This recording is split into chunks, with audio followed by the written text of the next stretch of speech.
Adesso ci andiamo a vedere l'intervista stracult. Sempre DVD, grazie. Oh bella mia, non si poteva dire una parola. Cercavo prima di tutto di fare carriera. Pino, raccontaci la tua storia, che è una storia complessa. Tutta. No, un pezzo. Caro Mario, è una storia bella, troppo bella. Adesso è più bella di prima, però c'è stato Un periodo. un periodo voluto da qualcuno, insomma, ecco, nel pieno della mia carriera.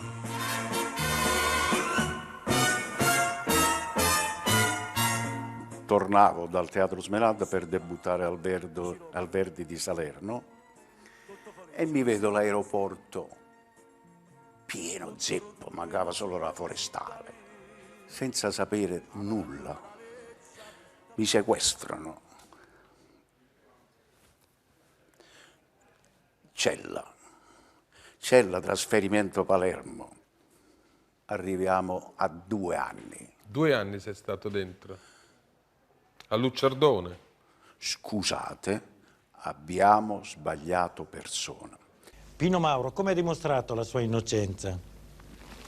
Come ho dimostrato la mia innocenza, con le carte e con i fatti. Questa cosa è stata voluta dal mio ambiente, insomma, dal mio mondo.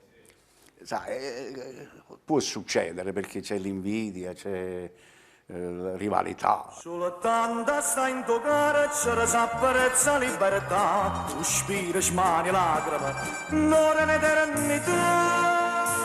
Tu nasci subito cantante. Diciamo che da quando avevo i miei 11 anni, 12 anni, ero già un ometto fatto. Io abitavo in un paesino vicino Napoli, Villaricca, lo stesso paese di Sergio Bruni, insomma, un grande artista. Sì, tu scrivi sto bigliettino.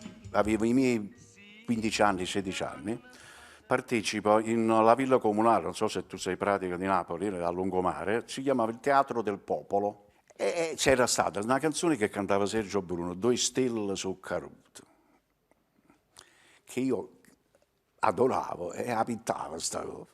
E come fa, Pino? 2 stelle su cadute in mezzo mare, 2 stelle che tremavano d'amore.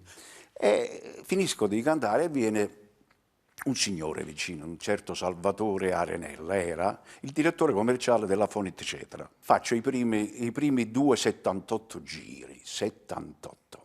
Questo signore lascia la Fonit Cetra, Salvatore Arenella, e va con la Vissa Radio e incide una canzone, Amore amaro. Fammela un po'. Amore amaro, quando mi dai un vaso mi pugno cuore, dammi una goccia mele se mi guacci. E non ti dico che successo arriva. Un cortillo di sacca là, oh villa che sta arrivando, un viccioso da sanità. Da lì poi incomincio a fare l'attore giovane di sceneggiata con la... Insieme a chi? Le compagnie? I Maggio, i Fumo, i Di Maio, Trottolino, c'era... Trottolino anche.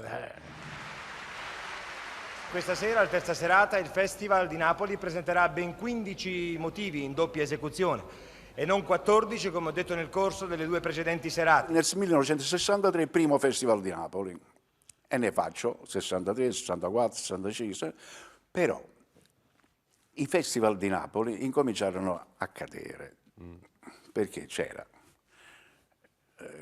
l'assessore che voleva trasì con Maudoro, c'era il giudice che voleva, si chiamavano i sposi, si firmavano le canzoni però non l'avevano scritto loro. Dicevano, 5 milioni, fammi mettere la firma mica in coppa. Io non ero fortunato nei festival con le canzoni. Ho visto che non hai vinto mai. Ma ho vinto mai. Dico, qua i festival non facevano più nulla, le canzoni non si vendeva più niente. Vado a leggere un po' Bovio, Viviani, mi vado a informare un po' questa canzone di Giacca. E ti inventi? Mi invento la sceneggiata che già esisteva e andai a scovare i vecchi copioni di Di Maio e li portai con musicalità westerniana, cioè di Ennio Morricone. Incominciai a fare una canzone che si chiamava La sfida. La sfida di uomini d'onore che si giocano in amore, la storia di due uomini che pure lì fanno un'infamità, dice guarda che quello sta con la tua donna, invece non ne aveva, era la mala lingua napoletana. E a te bugiardo, siento sto rimore eternamente. Viene Tiziano Longo Il regista e produttore. e mi viene a proporre un film, Onore e Guapparia. Tu sei la brava che nessuno possa amare. Tu sei un Storia di sigarettari, di quest'uomo d'onore della sanità che dava da vivere a mezza Napoli, eccetera, eccetera. E quindi poi c'è l'intreccio che arriva un suo carissimo amico che se ne va a Milano e gli viene a proporre la droga, lui dice no, io questa roba, i piccirilli non ne ciro. In ogni città uscì in 7 sale, cioè, tutte piene. Qui nasce poi la rivalità Con con il mio collega, per carità, rispettabilissimo Mario Mario Merola. Merola. amore mio, che bene che t'aggio voluto. Per carità, io vorrei che fosse vivo perché mi piace combattere a me, mi piace l'arena. Ma mo ci combatti, non posso combattere più con nessuno adesso. Ma sei nato prima te o prima Io lui? 8 anni prima. Io sono dopo Bruni arrivo io. Ma allora è la sfida. Ma vuoi prego, non figlio pure a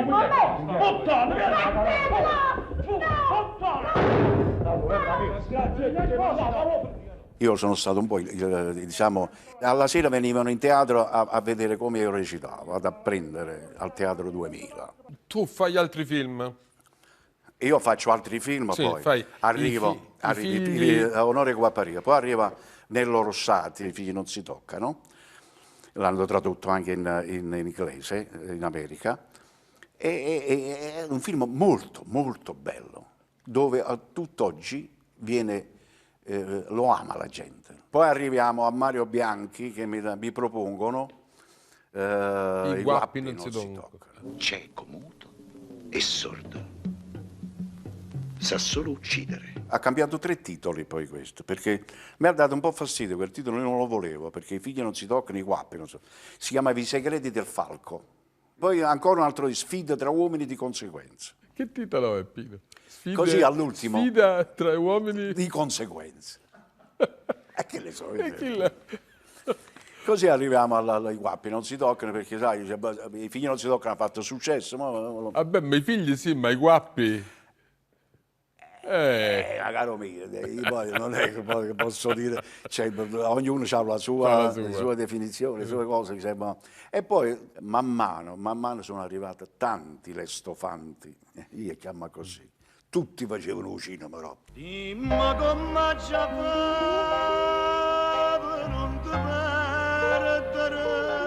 Hanno copiato tutto a me, hanno copiato sceneggiate, cioè io ho copiato i grandi. Ciro Ippolito ti ha mai chiamato, Pino? No, Ciro Ippolito mi propose io al battesimo del mio figlio maschio, che stavamo sul Vesuvio a festeggiare con tanti invitati, c'era Tiziano Longo pure. Subì una rapina io, di sbalestrate, insomma. E rapinarono molti gioielli agli invitati, cioè, cose che poi recuperai una metà, perché non ero io l'obiettivo. Guarda caso che nessuno mi toccò, non mi presero i soldi dalla tasca, non mi presero un anello col brillante, non mi presero da allora non porto mai forte. E così mi proposero dopo un poco di tempo questo soggetto della storia di mio mani in alto, insomma, nel ristorante del battesimo di mio figlio. E io rifiutai. Dopodiché l'hanno intitolato Serenata Calibro 9, insomma. E lo fece Nerolo.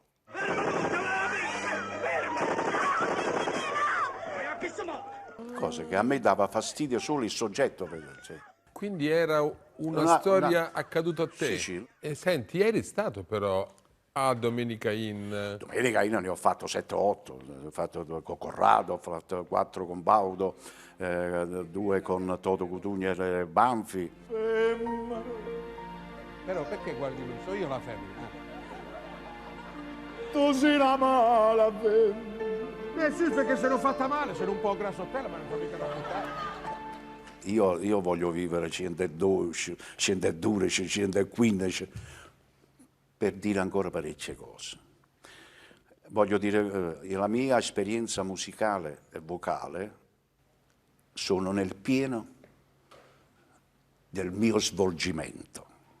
Nella mia Napoli io dico solo, forse dovrebbe conoscere meglio Pino Mauro.